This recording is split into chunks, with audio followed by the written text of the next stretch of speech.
A movie titled A Quiet Place, produced in 2018, depicts a world shrouded in silence, where cautious footsteps pierce through the darkness. Humanity has fallen prey to a mysterious invasion by ruthless creatures with hypersensitive hearing, making them lethal predators that hunt any sound made by living beings. A family struggles to survive as the father strives to protect his wife, his deaf daughter, and his 2 sons from the dangers of this new world. They devise creative ways to communicate, using sign language and light signals to express their emotions and needs. However, danger looms larger each day, and survival becomes increasingly uncertain. With every step, the tension mounts, drawing closer to a decisive confrontation. On the 89th day, the family silently ventures into a desolate town resembling a ghost city. The mother retrieves medicine for her son Marcus from an abandoned store, while the sister, Lara, stays behind with the younger child, Adam, to watch over him and prevent him from making any noise. Adam picks up a toy that nearly falls to the ground, but Lara catches it in time. The father, Jack, arrives and shows Lara some equipment that might help them operate their radio device in hopes of contacting any remaining survivors.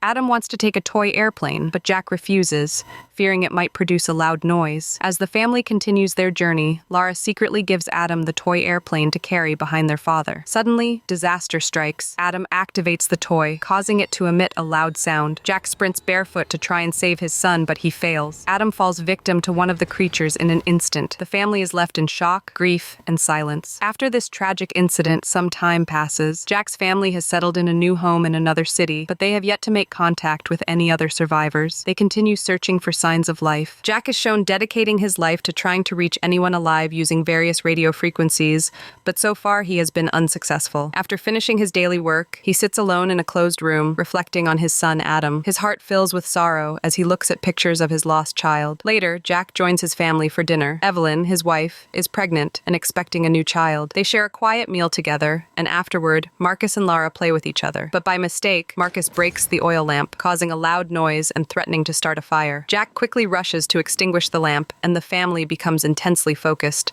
bracing themselves for the appearance of a creature due to the loud sound. Suddenly, they hear something moving on the roof of the house, which fills everyone with fear. Fortunately, it turns out the noise was caused by some cats, not a creature. Later that night, Jack continues working on fixing hearing aids for his daughter Lara, who suffers from deafness, a significant challenge for her. The next day, Lara wanders around the area near their home and reaches an abandoned house. She decides to go down into the basement, but Jack rushes to stop her, warning her that the creatures live underground in all cities and that she should never enter a basement. However, Lara does not heed her father's advice and treats him harshly. Later, Jack gives Lara a new hearing aid he made for her, telling her it will help her hear again. He tries to remove her old hearing aid, but she refuses, as Jack had previously made her several faulty devices, and she is still unable to hear. Jack insists on giving her the new one and asks her to try it. Afterward, Jack wants to take Marcus on a hunting trip. Marcus feels terrified and does not want to go, fearing the creatures. Evelyn and Jack try to convince him that it is safe and that he needs to learn how to hunt to be self-reliant in the future. Lara offers to go instead of Marcus, but Jack refuses and takes Marcus with him. Lara feels very upset and goes to her room, crying. She tries the new hearing aid but still cannot hear, which increases her sadness and anger. She leaves the house in frustration and heads to her brother Adam's grave. She cries bitterly at his grave, feeling guilty because she believes she caused his death by allowing him to play with the toy airplane that made a loud noise and attracted the creatures. Meanwhile, Jack and Marcus reach the river. Jack catches a fish, but it becomes lively and tries to escape, making a loud noise that frightens Marcus and causes him to try to run away. Jack calms his son, explaining that the loud sound of the river masks their voices,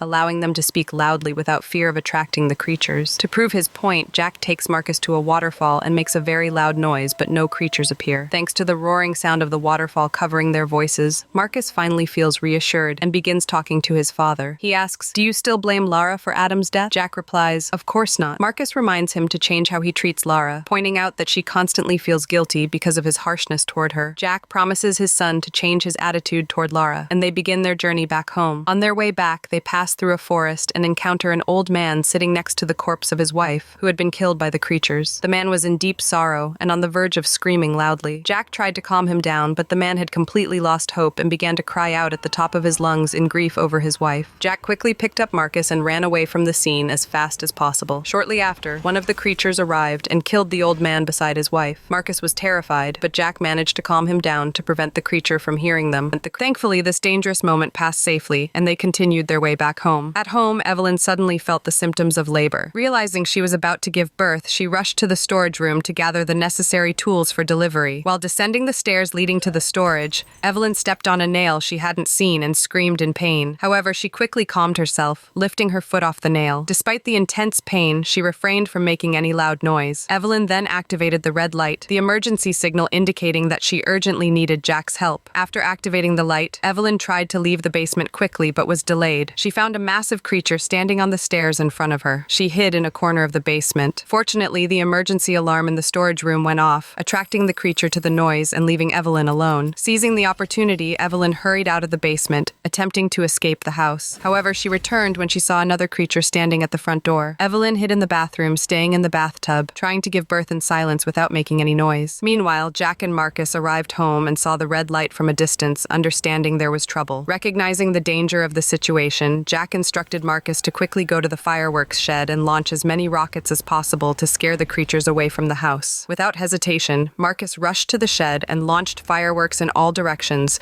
creating a deafening noise that shook the area. The creatures heard the fireworks' loud noise and fled the house, allowing Jack the freedom to act. Jack armed himself and cautiously entered the house, searching for his wife. Finally, Jack reached the bathroom and found Evelyn had given birth to a beautiful baby. However, Jack had no time to celebrate his son's birth as he needed to protect his family from the imminent danger. Jack quickly carried Evelyn and the baby and took them to a safe hiding place under the house. Knowing that the creatures would be drawn to the baby's cries, Jack placed the baby in a sealed box with an oxygen tube to help him breathe. Meanwhile, Marcus was trying to escape the creatures chasing him after the fireworks. He hid among the tall grass, waiting for someone to help him. Fortunately, Lara was nearby, but she was attacked by one of the creatures, which nearly killed her. A single moment of distraction and confusion caused the creature to flee due to the sound of the hearing aid's whistle, which caused the creature's severe pain. The creature ran away. Lara slowly approached Marcus and hugged him tenderly. Jack checked on his wife and baby, then left the house to rescue Marcus and Lara. But an unexpected surprise occurred. One of the water pipes detached from the wall, and water gushed heavily into the basement where Evelyn and the baby were. Amid the chaos, Evelyn noticed the candlelight had gone out and that water had flooded the entire room. Suddenly, she heard a strange noise and discovered an alien creature in the room. She was extremely frightened but determined to protect her baby. Evelyn cautiously climbed down from the bed, holding the baby's box. She tried to drag the box without making any noise, fearing the baby would wake and attract the creature's attention. Finally, Evelyn reached a safe spot behind the cascading water, but the alien creature kept pursuing her. Meanwhile, Marcus and Lara were in an abandoned silo. Unfortunately, one of the silo boards collapsed under Marcus's weight, making a loud noise that attracted the creatures. Jack, watching from a distance, saw the creatures heading toward the silo and realized his children were in imminent danger. At the same time, Lara decided to help Marcus. She entered the silo, which was filled with grains. They climbed, but soon they felt something on the silo's surface. It was what they feared. The creature had located them and descended into the silo where they desperately tried to defend themselves. Suddenly, the creature also felt pain from the whistle of Lara's hearing aid. It couldn't bear the sound and fled. Jack finally reached the children, but he realized more creatures were nearby. He instructed the kids to hide in a nearby car and not make any noise. Jack, holding an axe, prepared to defend them against any attack. Unfortunately, the axe wasn't enough. The creature, upon hearing Jack's sound, struck him instantly with its claws. Marcus, terrified for his father, screamed loudly, drawing the creature toward them. It began attacking the car and almost killed them, but Jack stood up again and screamed loudly to distract the creatures. The creature left the car and headed toward Marcus, tearing him to pieces. Evelyn quickly grabbed the remaining children and rushed them to the basement. However, the danger wasn't over yet. The creature sensed their presence and followed them into the basement. Evelyn grabbed a shotgun, Marcus held the baby, and Lara held her hearing aid, thinking of a solution as the creature drew closer and closer. Lara placed her hearing aid on the microphone and the piercing whistle grew louder, causing the creature to thrash about in agony. Lara increased the microphone's volume and the creature collapsed to the ground. They thought it was finally dead, but it rose again, more furious than ever, charging toward them. In a quick reaction, Evelyn fired the shotgun. The creature, whose head had been opened by the intense sound, finally died for good this time. Are you ready for the next movie? Subscribe to the channel to get notified as soon as it's released. Don't forget to turn on the notification bell. Thank you for watching, and I hope to see you in the next video. Thanks for watching.